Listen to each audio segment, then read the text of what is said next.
Have you ever wondered where you really stand with God? Are you overcome with feelings of guilt because of things you've done wrong?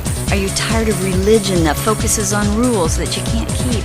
Have we got good news for you?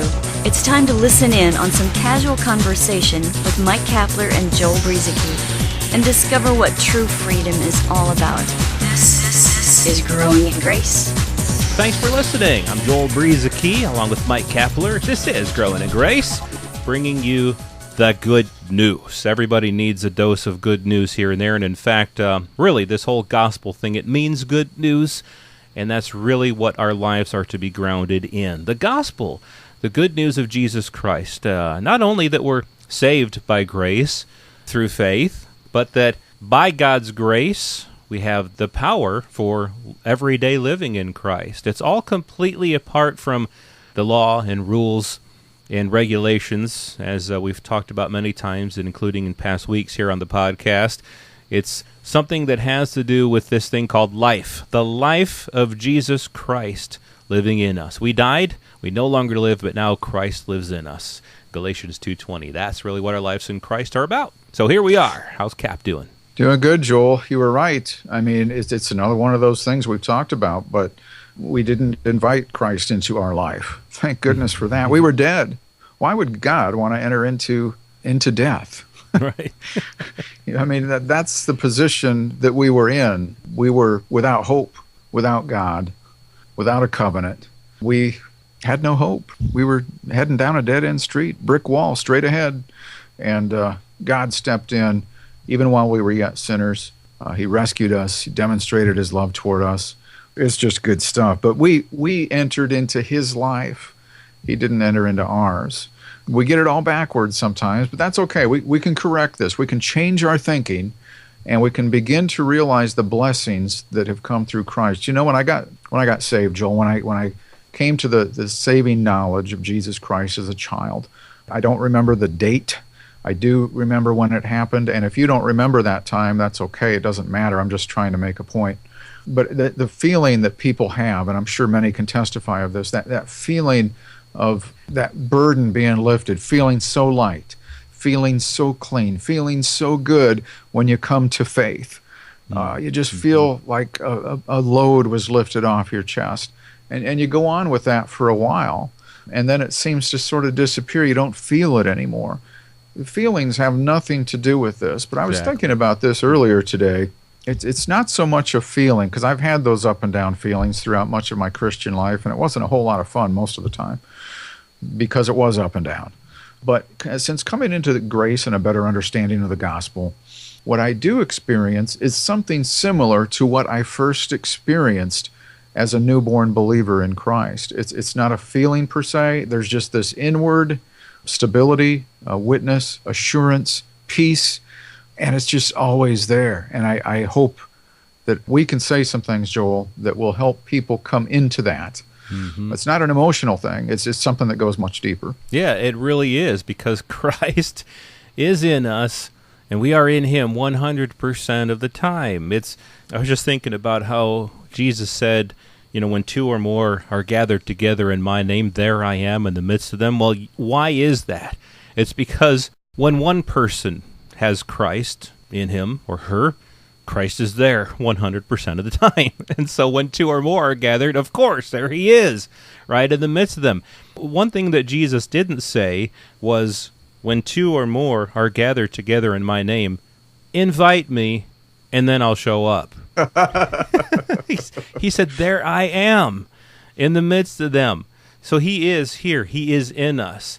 We are in him 100% of the time, and that does bring a sense of peace, of joy, of fulfillment, of knowing that he who began a good work in us is faithful to bring it to completion. We don't have to worry about our relationship with God, because he's got it all in his hands. He's taken care of it. There's nothing for us to do. There is no act that we can do. There's no confession that we can make anymore that has anything to do with keeping us in his good graces, as people like to say. We're in him, he is in us, and it's forever, from now until forever. That's the way it is, and that's a good thing. You know, Adam and Eve, they had something this relationship with God before they ate from the tree of the knowledge of good and evil. And we're going to talk a little bit about that this week and some other things. This tree of the knowledge of good and evil, there was really nothing inherently wrong with it. Just because that tree was in the garden, that didn't cause Adam and Eve to die. But it was when they ate from it. Eve had even looked at the tree and saw, quote, that the tree was good for food, that it was pleasant to the eye, and a tree desirable to make one wise. That's Genesis 3:6. That's what Eve saw when she looked at the tree of the knowledge of good and evil. You know, it gave them the perfect understanding of good and evil. It was a glorious tree, I would imagine. But when they ate of it, that glory was gone. And sin entered the world, and death through sin, as Romans 5:12 says. And so that's the same thing that happens, and this is what many people don't understand. We were talking about this a little bit last week, why people keep on teaching the law as part of the Christian's life. But the same thing that was true of the tree of the knowledge of good and evil, it's the same thing that's true of the law. The law, nothing wrong with it. It is good, just, and holy. It gives us the knowledge of good and evil. And it even had glory. 2 Corinthians 3:7 says it was glorious, but the glory of the law passed away. And the reason for that, because when one eats of it, like eating from the tree of the knowledge of good and evil, when one tries to gain knowledge, wisdom, instruction, and understanding from it, it's the ministry of death and the ministry of condemnation. That same passage, 2 Corinthians 3:7-11, says all that. And so we've got to get ourselves out of this mindset of being under the law and realizing that we've been completely freed from that, and now we're totally submersed into Christ alone. Yeah, that's all good stuff. I mean, so from the beginning of the book, God is trying to show us some things about man trying to become something based on his own desire, his own merit. So that tree that you were talking about, the tree of the knowledge of good and evil, the tree of the knowledge of good and evil. So it wasn't just evil, and it brought knowledge, like what you said, Joel, with the law, Romans 5. Through the law comes the knowledge of sin. Paul said, what I thought was going to bring me life with those commandments that came through Moses, I thought they were going to bring me life, but what I found was they brought me death. And he used the example of one of the 10 commandments with coveting. But you can use any law, any commandment to fill in the blank. Paul just happened to say, when it came to coveting, it didn't make me want to covet less. It made me want to covet more. It caused all kinds of coveting. And so that's what the law did. And Adam and Eve experienced that firsthand when, yes, they sinned. And a big part of that was because they did not believe God. So we've got people still trying to, at least figuratively, eat from that same tree today, from the law tree, instead of a tree that replaced that old one, the tree of life that is found in Christ Jesus. We're under a new law now. We as Gentiles were never under the old, but we are under something new in this new covenant, the Spirit of life in Christ Jesus. The Spirit of life, that's the law of the Spirit of life. It's found in Christ and Him alone. And this is where we're at. But people have all the right intentions when they try to improve their morality. But it's the wrong path. Mm-hmm. I think sometimes, Joel, you can be on the right road and be heading in the wrong direction. And I think that's what we're dealing with here. People took the road of Christ, but they got misdirected a little bit because of religion, misunderstandings about the gospel, or thinking that the old and the new are being mixed together somehow. But those commandments from the law, none of them were meant to be a part of the Christian life. Yeah, and I think that's the thing. Adam and Eve probably had what we would call today good intentions. I don't think that they were trying to be evil. I don't think that they were trying to rebel. But Eve, from her perception, the tree was good for food, it was pleasant to the eye, and desirable to make one wise. And I think that that's what they were after. That's what they were trying to go after, not realizing that they already had everything they needed in God alone, in the tree of life, not realizing that God had not lied to them. They would surely die if they ate from that tree. And it's the same with the law.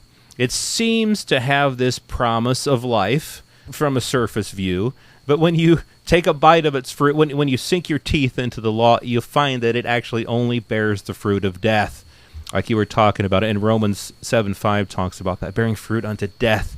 Just like Adam and Eve were never really meant to eat from the tree of the knowledge of good and evil. They weren't meant to eat from that tree, but rather from the tree of life. And we today, as Christians, as believers, we're not meant to eat from the law of God. Again, it looks good. Oh, there's so much wisdom. There's the knowledge of good and evil. We can know what's right, and we can know what's wrong. We can see the heart of God in the law. That's what a lot of people think. But really, when we start to eat from it, it only produces death, and it can never produce life. And so we have a choice. Even as believers, we have this choice set in front of us. Now, we're not going to die eternally. We're not going to lose our salvation if we go trying to live from the tree of the knowledge of good and evil or from the law. But we will bear fruit unto death. So we've got a choice. Either choose the law or choose Christ, who is our life. And those are your choices. Which is it going to be? Unfortunately, in religious circles, by and large, we have mixed the two together, and it's not a good combination. They just don't belong together. Here's what the law does. It increases sin. It arouses sinful passion. The strength of sin, it comes from the law. It brings death, condemnation, bondage. I'm not just talking about sacrificial and dietary Jewish laws here. I'm also talking about those moral laws, even the ones written on stone. The law, it demands perfection, but it makes nothing perfect, one of the New Covenant writers said. It came to an end. As you mentioned before, Joel, it no longer has glory. It brought fruit for death, not fruit for God. It was weak and useless. What did Jesus say during the Sermon on the Mount when he was teaching the law? You shall be perfect, if that's how you plan to work through God, through that old system of works and condemnation. That's what it's going to take, perfection. But the law couldn't provide that perfection. Yep, that's right. The law said, do this 100% or you're cursed. If you would be able to keep the law 100% of the time, all 613 laws, you would be blessed. The promises from the law, you would find those promises fulfilled in your keeping of the law. However, nobody could ever do that, of course. If you fail in one point, you're guilty of all, and so you're cursed with a curse. Again, and that curse really is for unbelievers. It's not for believers. But that was the point of the law. It was to bring the curse. It was to make the world guilty. It was to show that nobody can stand righteous before God by their own works. And so now, once we're in Christ, once we're in Him, all of that is gone. The blessings, the curses from the law, it's all gone. And everything is fulfilled in Christ. In Him we have life. In Him we're blessed. In Him we have God's righteousness that we've received as a gift.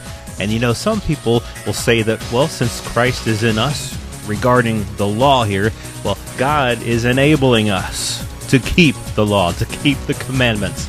Is that really true? Is that why Christ is in us? Is God enabling us to keep the commandments?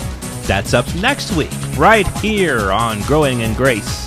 This has been Growing in Grace with Mike Kapler and Joel Brueseke, heard online through various internet sources around the world each week. To access hundreds of past programs, visit graceroots.org. Share it with a friend and listen again next week for more Growing in Grace.